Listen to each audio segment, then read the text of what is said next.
Okay, so we are up to the final chapter of Dead Man's Cove. So let's find out how Laura's adventure ends. The best neighbours anyone could have, Laura Marlin and Calvin Redfern. I wouldn't hear a bad word against them. Devoted to each other they are, which is hardly surprising with what her being an orphan and him having lost his wife in tragic circumstances. A lot of people round here had their suspicions about him, especially when he arrived in St Ives all wild-eyed and dishevelled. But it doesn't surprise me in the least that he was Scotland's most decorated detective. He has that rugged, focused look about him. As for Laura, she has a heart the size of England. Why, she took in Barbara Carson's three-legged dog, where no one else would have a bar of him. And now look how he repaid her. They're talking about some sort of animal medal. Now, the Mukhtars. I said from the beginning they were a bad lot, but nobody takes a blind bit of notice of me. It was the blonde hair and the multicoloured clothes, you see. People think I'm not in possession of all my faculties. Don't be taken in by those Mukhtars, I'd warn people. They might have the freshest produce, but they're up to something. I mean, they were as thick as thieves with that Mrs. Webb. That alone was evidence of wrongdoing in my book. I've known seagulls with better housekeeping skills. But to think the North Star was the front for modern-day slavery, well, makes the blood run cold. Thank goodness Tarek had a friend in Laura, in spite of everything the Mukhtars did to stop it. I was their go-between, you know. One time, Tarek gave me a tiger tapestry and Laura stifled a giggle as she and Skye slipped through Mrs. Crabtree's back gate down the alley behind Ocean View Terrace.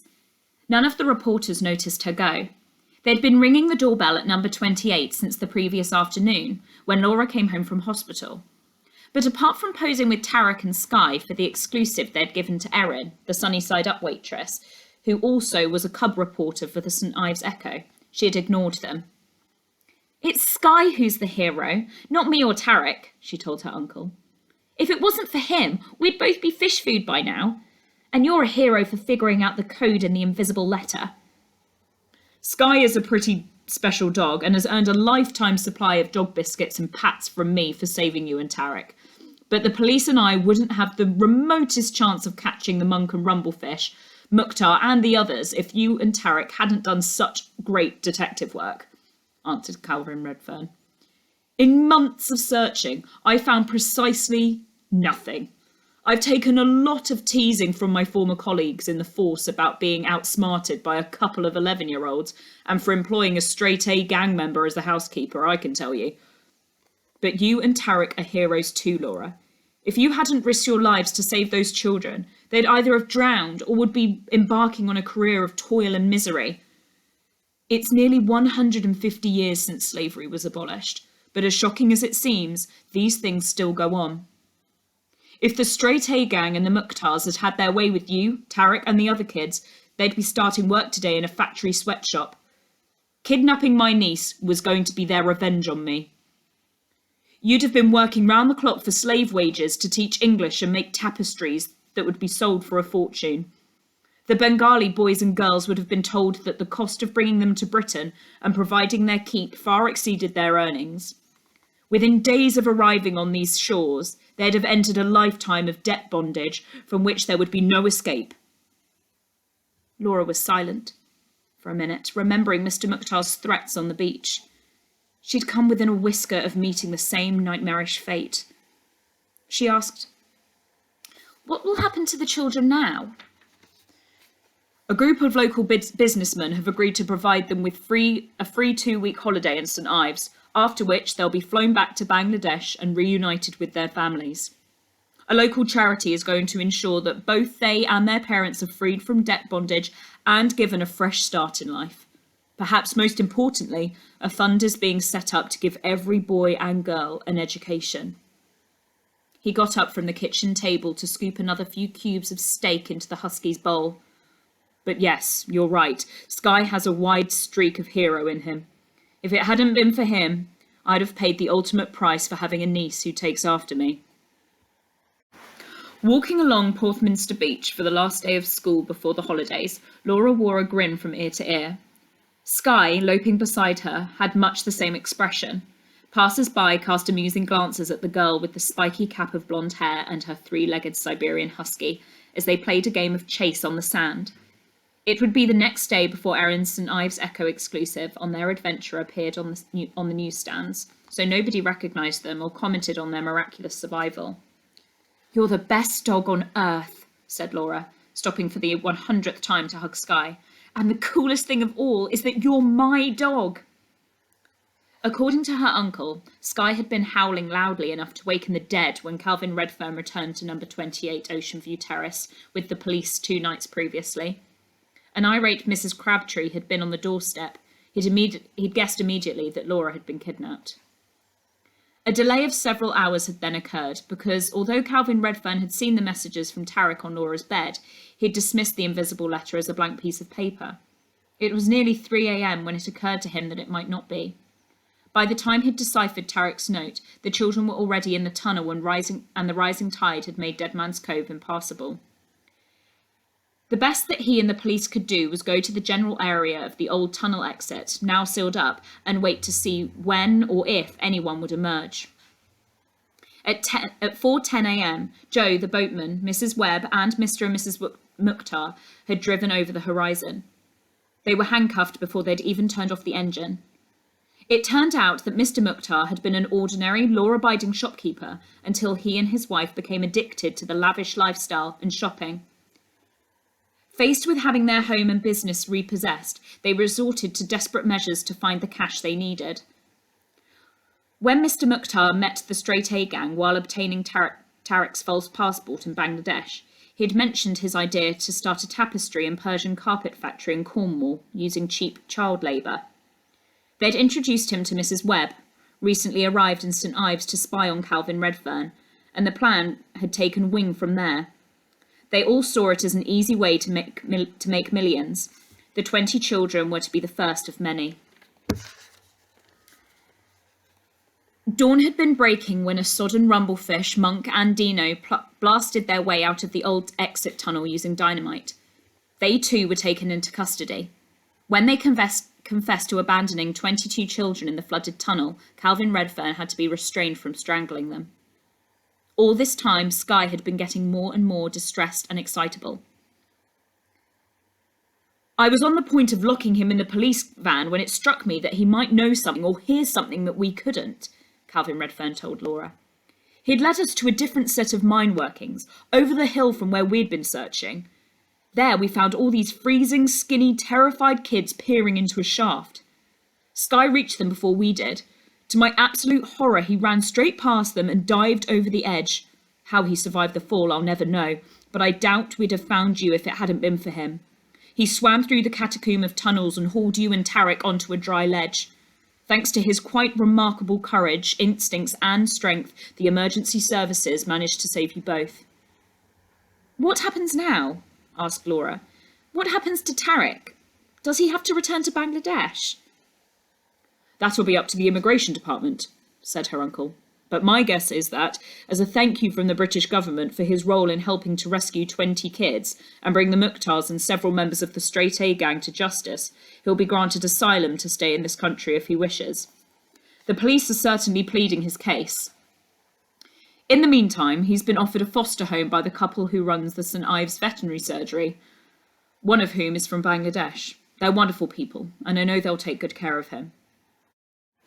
All Laura could think of as she walked into St Ives Primary was, if Tarek stays in St Ives, he and Skye will be my best friends, and the 3 of us will have so much fun and so many adventures together. It'll be perfect. Mr. Gilbert snapped. "Don't get any ideas about bringing that 3-legged menace into my class today. Have you any idea how much effort it took to replace the lesson plan files he chewed?" Laura came back to reality, to find her teacher barring the door of the classroom. "Oh, please, Mr. Gilbert," she said, "just this once. You see, our housekeeper turned out to be a wanted criminal, and my uncle is at Cove today helping the police smash a ring of fish-stealing thieves, and there's no one at home to take care of Skye. Anyway, he's a changed dog since you last saw him. He's a hero. He saved my friend Tarek and I from drowning in a smuggler's tunnel after the gangsters who kidnapped us abandoned us there. He jumped right down into the mine shaft to rescue us. Oh, fine, cried Mr. Gilbert, clutching his head. It's the last day of term, and I can feel a migraine coming on. I simply do not have the energy to argue with you. I might tell you that if you applied the same level of intensiveness to your English essays, your grades would improve dramatically. Take your hairy mutt and sit quietly until your name is called. Today, we're discussing the assignment I gave you earlier in the term, my dream job. Do you remember that? Laura took the only seat remaining, one row from the back. Skye settled down at her feet. Almost at once, Kevin began pelting her with chocolate peanuts. The husky gave a blood-curdling growl, and the pelting ceased abruptly. One by one, the children stood at the front of the class and described their dream job. Some wanted to be hairdressers, beauticians, or firemen. Others wanted to be scientists or rich businessmen driving Ferraris. When it was Laura's turn, she took Skye with her for moral support. He fixed his blue eyes on the class and regarded them regally. Mr. Gilbert glowered at the husky before saying, Go ahead, Laura. Tell us what you'd like to do when you're older. What's your goal? Laura took a deep breath and said, I want to be a famous detective. I want to hunt down international gangsters and bring them to justice. There was laughter in the class. Kevin Rutledge mimicked the girl's voice. I want to be a famous defective. That's a very lofty ambition, Laura, said Mr. Gilbert, but I did stress that I wanted you to come up with a realistic job. Now, there's no reason at all why you couldn't be a policewoman. That, I'm sure, is well within your capabilities. I can picture you handing out speeding fines or fingerprinting burglars, but a detective is in a different league altogether. For a start, you have to have the powers of deduction that are certainly not evident in your maths tests. It also helps to be methodical, and you, I've observed, are quite messy. Plus, you have to be strong and brave, Kevin called out. Like me! I've seen detectives on TV, and what they do is no fun at all, said Sabrina, a prim girl in the front row. You have to follow bad people into dark, creepy places and escape if they try to kidnap you or kill you. Yeah, agreed Josh. You have to be willing to risk your life to save others. And be super smart at following rules, yelled someone else. The point is, Laura, great detectives have to be mentally and physically equipped to outwit cunning and vicious criminals, Mr. Gilbert concluded. And from what I've read in newspapers, some of those criminals are quite ingenious. A brotherhood of monsters, murmured Laura. Pardon, said Mr. Gilbert. Skye cocked his head at Laura as she reached down and rubbed him behind the ears, burying her fingers in his cloud-soft fur. His tail thumped hard on the classroom floor. Laura felt a rush of happiness so intense she could hardly contain herself. In her school bag was a new Matt Walker novel, a gift from her uncle. Inside he'd written, If you want to follow in Matt Walker's footsteps when you're older, you have my blessing. With her detective idol on her bookshelf and Calvin Redfern, Skye and Tarek on her side, anything was possible. She gave a secret smile. Well, she said, I can dream, can't I? And that's it. So that was the end of Dead Man's Cove. I really like the character of Laura. I think she's a really compassionate, caring, motivated individual. Definitely has a lot of incredible dreams, which I'm sure she will achieve. There are plenty more Laura Marlin books. It's a whole series of books. So if you enjoyed Dead Man's Cove, there are some more, which I know a lot of children last year enjoyed. There is an extract in the back of this one for one of the next books in the series, which is called Kidnap in the Caribbean. So if you enjoyed that one, make sure you check out some of the other Lauren St. John books, and you can find out a little bit more about what Laura gets up to in the future.